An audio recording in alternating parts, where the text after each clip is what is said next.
Ngiyabingelela kubabukeli emakhaya. Ngiyabonga kakhulu kubabukeli abasubscribe-ile kuleli khasi. Siyacela abangaka-subscribe ukuthi nabo ba-subscribe. Kulo mbukiso sizokhuluma ngomlando wabaThembu. AbaThembu yisizwe esizimele ngaphandle kwamaXhosa, badabuka Embo. UZwide ongayena owakwaNdwandwe waba ngowokuqala ukuphuma Embo, wazala uMbulali, owazala uNjanye, owazala uMthembu. UMthembu wazinza nabantu bakhe endaweni eyaziwa ngokuthi kuseMbabane, wabe esedlulela eMsinga, eNatali lapho athola khona amadodana amabili, uNdilo kanye noMvelase, obuye abizwe ngokuthi uQhudeni. UNdilo wahamba washonela endaweni eyaziwa ngokuthi kuseMsana, e-Eastern Cape.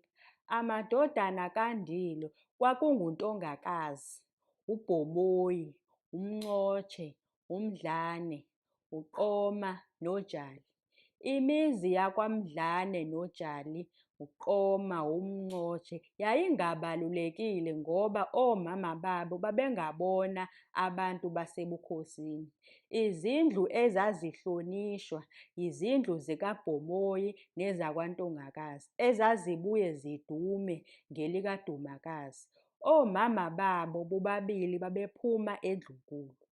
UBhomoyi wasuka eMsana waya eLesotho, endaweni eyaziwa ngokuthi kuseQhakazneck.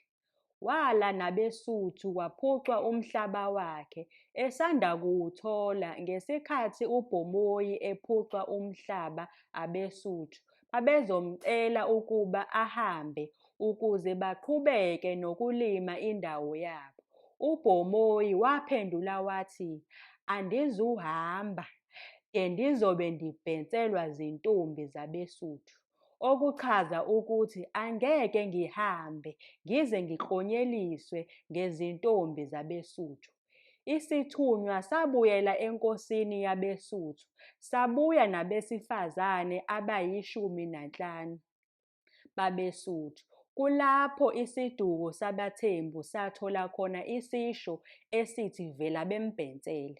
UBhomoyi wazala uCeduma, owazala uMgudi, owazala uMngcongo, kanye nendodakazi uKhazeka, unina owayephuma ebukhosini bamaMpondo, owazala uNtoyi esandleni sokudla, unina wayengayena owasebukhosini. Ngelinye ilanga ingxenye kaMthuthumbe yamaXesibe kwadingeka idlule ezweni labaThembu ukuze ifike kwaGcaleka, kodwa ngenxa yokuthi abaThembu namaXesibe bebenomlando othile, uMthuthumbe wanquma ukuzifihla ukuthi ungowamaXesibe, ngokubiza abantu bakubo ngamaQwathi, eqanjwe ngenkomo eyayisetshenziswa ekuthwasweni kwakhe. Sebefikile bahambisa inkomo kuMgudi ukuze bathole umhlabathi abawuthola eNgcobo. UMgudi wabe esetshela indodana yakhe uMngcongo ukuba iyobaphuca umhlaba wabo.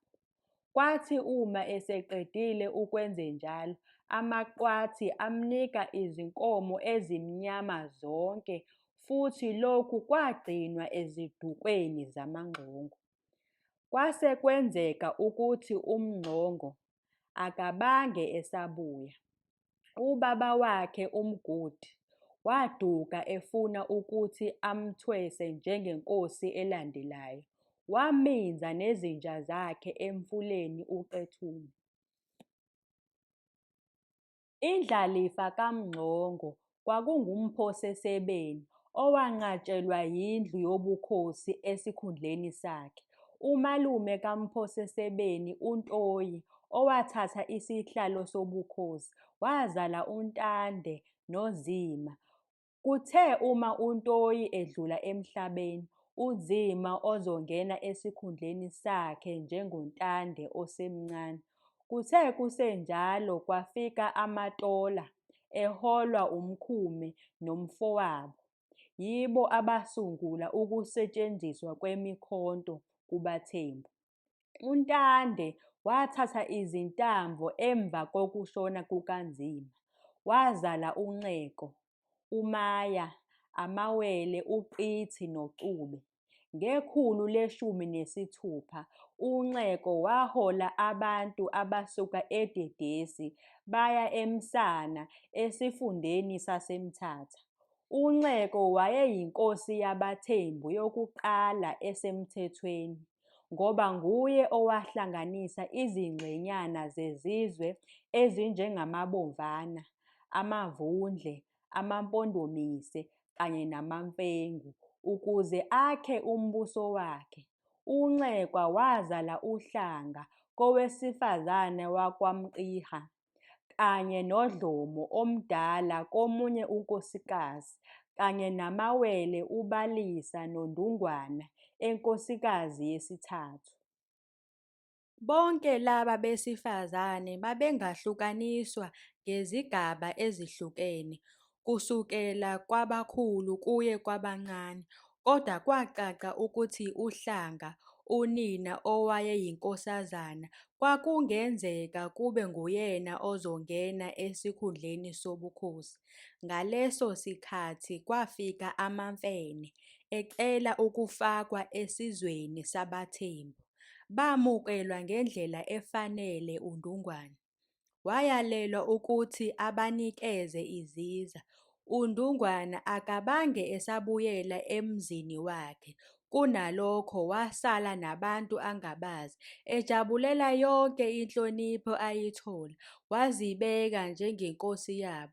Njalo uma uDlomo ehlaba inkomo wayethumela kuNdungwane, omncane wakhe, bese uhlanga naye ethumela umvikeli wakhe kuBalisa omncane, okwakuyimvunulo edumile eyayibonisa igunya lobukhosi.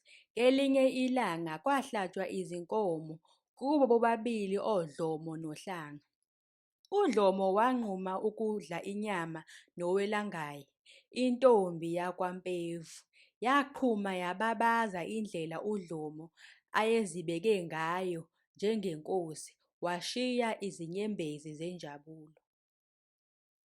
UNdungwana noDlomo bahlangana basuka bayohlasela. Akuphelanga sikhathi kwaphoqeleka ukuthi abalandeli babaleke manje ngoba ithambo lombango lalilandelana esihlalweni. Kwanqunywa ukuthi baxoshe ngokuphelele ebukhosini. uBalisa yena wabulawa empini yakwamsana. Kwathi uMhlanga nabantu bakhe baxosha kwaze kwafika kwanina eMqhihazane. Basuka kanjalo-ke ubuholi babaThembu bozalo lukaDlomo, umuzi wabo kanye nabafowabo abancane, uNdungwane, basabusa kuze kube yimanje. UDlomo udume ngokuba ngumuntu ophanayo, ohlakaniphile futhi ongesabi izici, ezamsiza wathola isikhundla okwake kwabonakala sengathi angeke asithole. Okwamsiza kakhulu ukuthi ubeyinhlamvu yeliso likayise. Inkosi uDlomo yazala uHala, owazala uMadiba, uThathu. uThathu yena wazala uZondwa. Ngeshwa uZondwa washona esemncane eshiya indodana yakhe endala uNdaba ebekwa esikhundleni. UNdaba wayehlupha kangangokuba inzalo yakhe yesimanje iNkosi uBuyelekhaya wayehlale encokola ngokuthi usezobuya okwesibili. Ngolunye usuku uNdaba wafuna ukuthi amantombazane amaNdungwane alethwe ukuze ezozijabulisa, umkhuba owawudumile ngalezo zinsuku. Kodwa izizwe ezazingaphansi kombuso wakhe, ikakhulukazi amaQathi, ayengawuthandi. AmaNdungwane ayengahambisani nesiko labo eliyisicefe. Bacela usizo kwiNkosi uGaggabi ngokumelene noNdaba onamandla ngoba wayenganabo abantu abanele ukubamba impi. uNdaba wagcina ehlule ngamaNdungwane kumbambiswano namaGaggabi, wasibalekela isizwe sabaThembu, wazifaka ngaphansi kwesivikelo sikaGcaleka. Ekuhambeni kwakhe uNhlanzi wathatha isikhundla njengebamba. URharhabe ngenkathi ezwa ukuthi umkhwenyana wendodakazi kaNdaba oyintandokazi ubalekele kwaGcaleka efuna isiphephelo, uRharhabe wamxolela uNdaba wamumema ukuthi aze azohlala naye.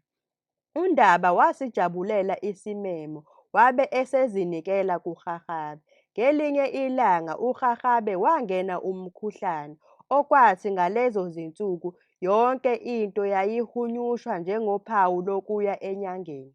Kwathiwa amakhosi amabili angeke ahlalisane ngoba eyodwa izothinteka. Ukuba khona komunye kugcine sekugula namanye amalunga omndeni asebukhosini, bavumelana nabaholi bomoya bonke ngembangela. Ngaleso sikhathi inkabi kaNdaba yaqonda kumkakhe yaqala yamkhotha umzimba wonke, esamile ebambe ongezansi ngenxa yokwethuka. Kuse kuba yithuba labaThembu lokuyohlola kweyabo inyanga, nabo yasho into efanayo naleyo yokuqala. Kusukela ngalelo langa uNdaba waphathwa kabi ngamaXhosa.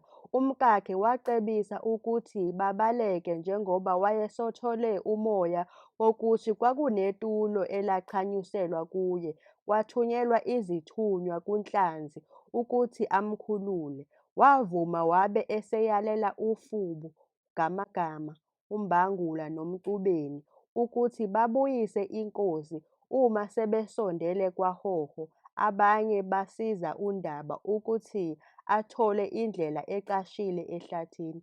AbaThembu nabo babehambe nenqwaba yezinkomo zikaRharhabe kanye noNhlanzi owayekade eyibamba. Ukuhamba kukaNdaba eshiya isihlalo sobukhosi, uRharhabe waphazanyiswa kakhulu yindaba yokungabongi kukaNdaba, nokuthi wathatha inqwaba yezinkomo zakhe. Wabe eseyalela ukuthi impahla yakhe kumele ilandwe kusizwe sabaThembu.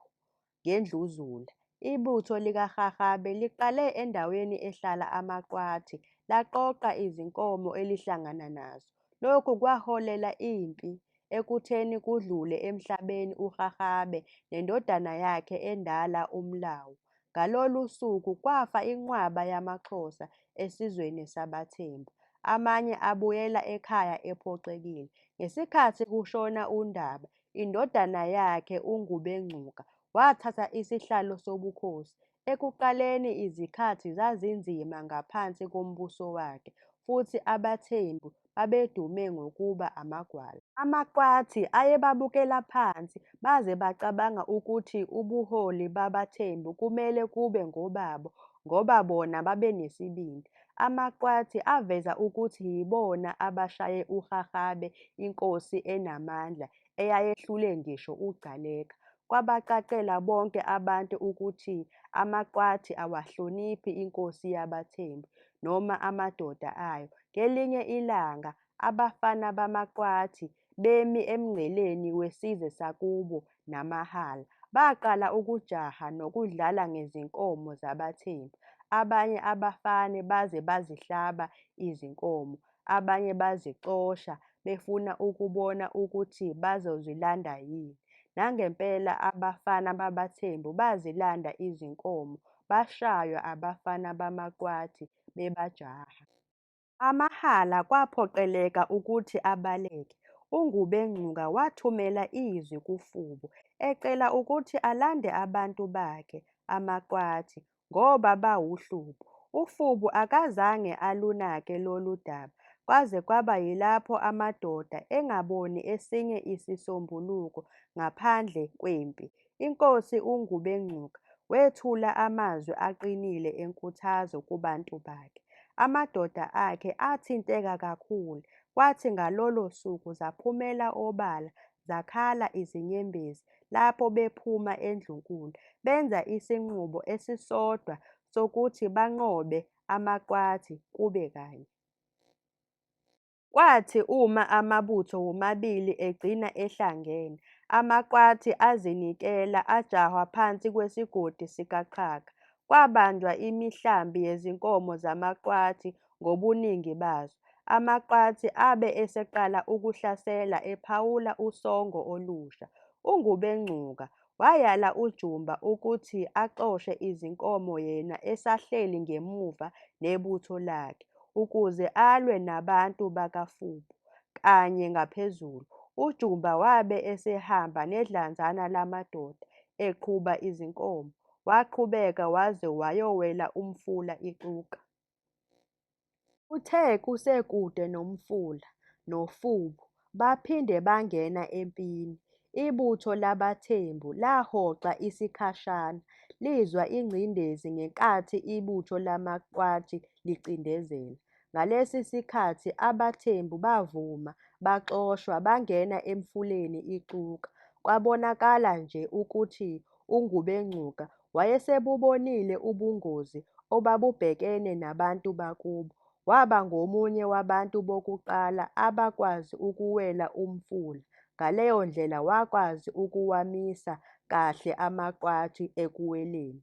Izinhlangothi zombili zalahlekelwa kakhulu, amaMqwathi ama isikhashana ukudonsa umoya, kodwa kwaphinde kwadingeka ukuthi baqhubeke nokulandela izinkomo zabo. Ngaleso sikhathi ibutho labaThembu lalisendaweni eyisigodi yaseSithebe.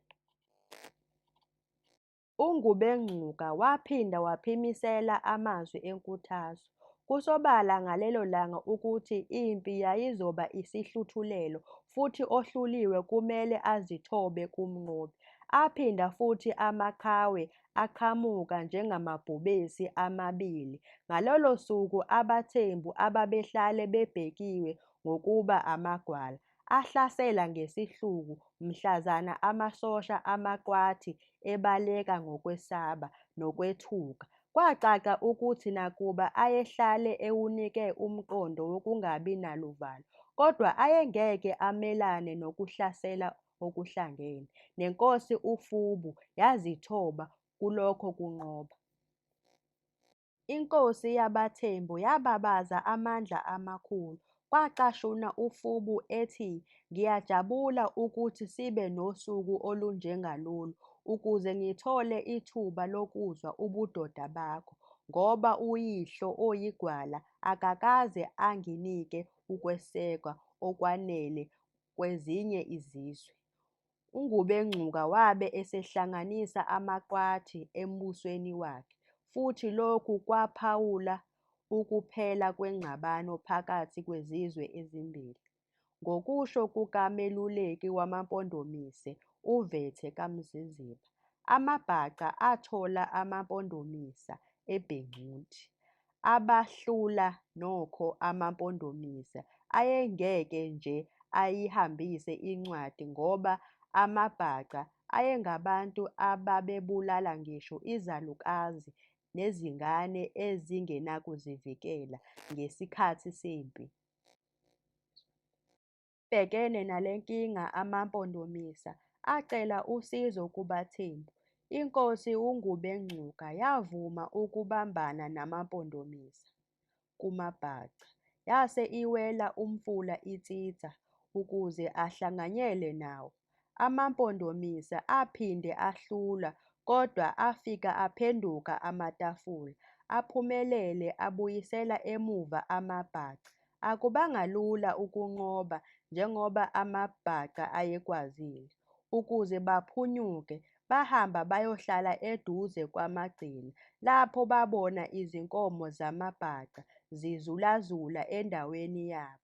Base benquma ukuthi bazintshontshe imihlambi emikhulu futhi bahlabe imihlambi eminingi. Lezo zenzo amagcina ayesevuse isidleke sikaMjuba azingelwa amabhaca, asuka eCala ekuseni akhuphuka eGqaba kusihlwa. Amagcina acishe ehla izintaba zaseGqabani, namaqhawe ephefumlela emqaleni. Amanye akwazile ukuphunyuka kulowo mlilo obulalayo. Balandelana babuyela eNqaba, belungisa imindeni yabo. Edungeni kwaphinda kwalethwa induna yamabhaca, yaba isithumela izwi. Inkosi yamaXhosa uYinsa yacela usizo ngobusuku obandulela ukuhlaselwa kwabaThembu, amabhaca ayengazi ukuthi uyeza uNgubengcuka, wayevele esesengcubo. Ngalolo suku ekuseni uMagcikana wabonakala ezwa ukuthi kukhona okushaya amazwi, ngoba wabika ukuthi kungani ngicabanga ukuthi ngizwa iphunga lokuba khona kukaNgubengcuka. Impendulo yathi lutho nje nkosi, lowo ukude kunalana ule kwaJwaqa. Emva kwesikhathi kwaleyo ngxoxo, ngesikhathi uNgubengcuka eqhamuka nebutho lakhe, kwakuyibutho elikhulu kangangokuthi kwakubonakala sengathi likhasa yonke indawo, kanti nokho amabhaca ayengadangali. Wonke amadoda abaThembu ayekhona empini ngalelo langa, kwasala abesifazana nezingane kuphela ekhaya. Bekungokokuqala nokokugcina abaThembu behloma ngaleya ndlela. Akuphelanga sikhathi esingakanani amabhaca ehlula ngamanani abonakala ehlehla ebheke ehlathini eliseduze. UNgubengcuka wakhipha umyalelo othi akafuni nakancane ukubona umkhondo wamabhaca kulelizwe. Amabhaca akhishwa engasaphenduki ehlathini, ahlakazeka yonke indawo. Omunye wamabhaca waphakamisa izingalo ecela ububele, ethembisa ukudalula lapho inkosi yayizifihle khona. Lapho befika kumholi wamabhaca, wayevele efihle ikhanda ngaphansi kwesihlahla. Kwasukuma isiqu esesabekayo esinesifuba esisindayo, izinwele zakhe zizinde njengehhashi. Ebabaza nje wayesemhloma ngemibuzo. Insizwa yamagcina yazifunela inhliziyo ngomkhonto wayo. uMagcikana washonela khona kuleyo ndawo, indoda isaxakwa yilesi senzo esingavumelekile sokubulala. Yawa insizwa encane yamagcina, yafa kungekho oyithintile. Kwabulawa izinduna zikaMagcikana, kwabulawa nonina ngoba kuthiwa uyathakatha, wakhuthaza izimpi. uNcapayi indodana endala kaMagcikana yasinda, kwathi ngokuhamba kwesikhathi yaba yisicefe kubaThembu. Amabhaca azithoba enkosini uNgubengcuka, ekhokha izinkomo njengenjwayelo yezenzo zokuzithoba. Base benikwa umhlaba sebehlukaniselana imiphango. uNgubengcuka wabuyela ekhaya wathumela umyalezo kuHinsta emazisa ukuthi impi isiphelile. Waxolisa ukuthi kwakumele alwe. Ukufika kwakhe esewutholile umbiko, vele esesesizweni sabaThembu. uHinsta wavele waqoqa zonke izinkomo zamaTshathu namandungwana, wabayisa ekhaya lapho beyobikela uNgubengcuka ukuthi akabasizanga ngalutho. Kwathi ngokucasuka kwabo banquma ukunqamula ubuhlobo nabaThembu. Bashiya uNomphelo esizweni sabaThembu. Ngelinye ilanga kuhlaselwa inkosi yamaMpondo uFaku nguShaka. Wacela usizo kuNgubengcuka nenkosi yamaXhosa uHinsta ukunqoba inkosi yamaZulu. Umyalezo waphinde wathunyelwa eGrahamstown ngesikhathi iGrahamstown isithumela amasosha ayo ukuyoncoma amabutho amaXhosa namaMpondo. Amaqhawe kaShaka ayesehambile kudala. Umbutho ohlangene wase uqhubeka nokuhlasela amangwane, becabanga ukuthi amaZulu. Amaqhawe amangwane afa ngobuningi ngalelo langa, axoshwa esizweni sabaThembu. Abanye baba ngababhacile, beqasha ezintabeni. Zathathwa zonke izinkomo zabo, kwaze kwangasala ngisho inkonyane esaphila. Abantu bamangwane bazithoba kubaThembu, abanye bahamba bayojoyina amaMpondo neminye imibuso. Mhla kuzohlukaniswa imiphango yempi, inkosi uNgubengcuka yathatha zonke izinkomo, ngisho nalezo ezazikhona ekwakufanele zinikwe inkosi uHinsta, kwathi amaGcaleka asala engenalutho. UNgubengcuka ekugcineni wathola ithuba lokubuyela emuva ukuze athole impatho kumaTshathu namaNdungwane ayeyithole ezandleni zamaGcaleka ngemuva kwempi namaBhaca. INkosi uNgubengcuka yahlala nabantu bayo isikhathi eside, wabusa ngesandla esiqinile futhi wayethandwa kakhulu ehlonishwa. Ngelinye ilanga iNkosi uMshweshwe wabaSuthu izogasela esizweni sabaThembu ifuna ezinye izinkomo, yahamba nomfowabo omncane uMaqabane noMurosi umngani wayo omkhulu kanye neNkosi yaseBaputhe. UMshweshwe wabe eseyalela uMaqabane ukuthi ayogasela izinkomo eNdlunkulu kaNgubengcuka ngenkathi yena uMurosi uzipholele entabeni ngaseNgcobo. Ngesikhathi uMaqabane ebuya neqembu lezinkomo zikaNgubengcuka behluleka ukumvimba abaThembu, bakha kancane njengoba amaqhawe ayesabela isigubhu sesigceme elokhu ezihlanganisa nawo ehlasela abaSuthu. Ibutho elihlangene laMahhala namaQwathi lafika, abaSuthu nezimbazo zabo ezincane ezibomvu qebu, ezithweni zezitha. Babephithene amakhanda ngesikhathi abaThembu behlaselwa ngemuva. Ngemuva kwesikhathi abaSuthu bazinikela bacela ukukhosela ehlathini. UNgubengcuka wayalela ibutho lakhe ukuthi baxoshwe ngokuphelele abaSuthu embusweni wakhe, kodwa enye yamadoda yamtshela ukuthi sebephelelwe izikhali. UNgubengcuka wabe esebatshela ukuthi abalande izinkuni ehlathini benze izinduku ngazo.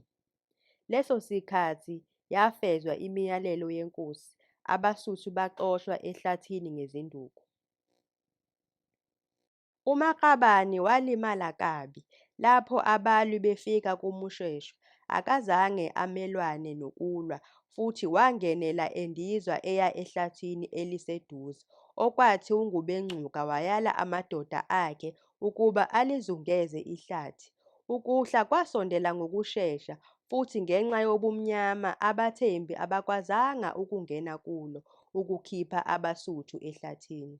Ngakusasa ekuseni kwakungekho noyedwa umSuthu ehlathini, njengoba babephunyuke bonke ngaleyo ndlela. UMsheshe wahlulwa uNgubengcuka, nehlathi laqanjwa igama elithi Nduku, okusho ukuthi induku yokukhumbula indlela ezasetshenziswa ngayo ukuxosha abaSuthu ababecishe bashabalala esizweni sabaThembu. Ngesikhathi yonke into ilawulwa yiNkosi uNgubengcuka, asikho isizwe esake saba nesibindi sokumthinta. Yamukele futhi yaqashelwa yibo bonke ngosuku oluthize olungeke lulibaleke kalula.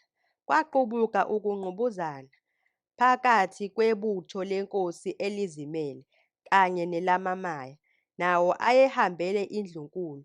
Imbangela ayicaci, kodwa iqiniso wukuthi kwakungavunyelwe muntu ukuhlasela abantu eNdlunkulu, kanti lokhu kwaba yisizathu esanele sokuthi uNgubengcuka uqobo angenele impi yonke.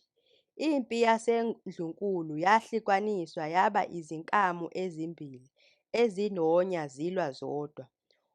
Emzuzwini wokudideka kungaziwa muntu ukuthi ungubani olwayo, eyathi insizwa yakwaMaya yaya enkosini yayigwaza ngomkhonto yawa phansi. INkosi uNgubengcuka yakwazi ukusukuma yaqunga isibindi yadudula amaMaya.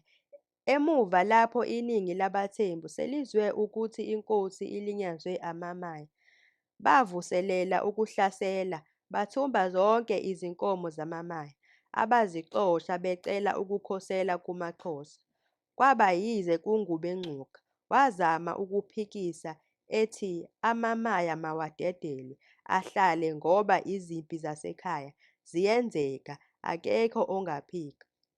AbaThembu bezwa ngokulimala kwenkosi yabo abayithandayo ekugcineni. UNgubengcuka washona ngenxa yezinkinga ezavela. Kwasho ukuphela kwenkosi yamaqhawe, okungabuzwa ukuthi yinkulu emlandweni wabaThembu. ifu elimnyama lehlela phezu kwabo bonke abaThembu. Kwaba usizi ukuthi washona esemncane uNgubengcuka, esakwazi ukwenza izenzo ezinkulu. Cishe ngo-1840 uMthorharha indodana endala yabekwa njengenkosi, uNonesi waba yibamba labaThembu kwaze kwabeka uNgangelize njengenkosi. UNgangelize waziwa ngokuthi wayemphethe kabi kakhulu unkosikazi wakhe uNovili. Lo mshado ungomunye owahlelwa ngo-1866 nguSachilli ezama ukuhlanganisa amaGcaleka kanye nabaThembu. Ngo-1870 uNovili wabaleka wabuyela kuSachilli owathi uphethwe kabi uNgangelize. Kwaqubuka impi ngoMfumfu 1872 yaba inhlekelele yangempela esizweni sabaThembu.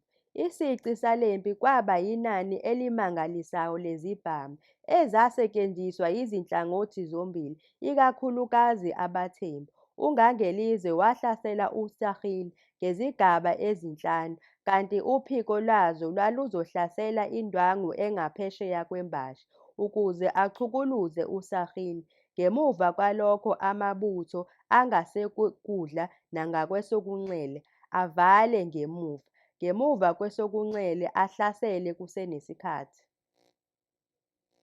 Ngesikhathi uNovili eshada noNgangelize, umshana kaSachilli uNongcokozela emphelezela ukuya kubaThembu, wasala eyisanqinza sikaNgangelize.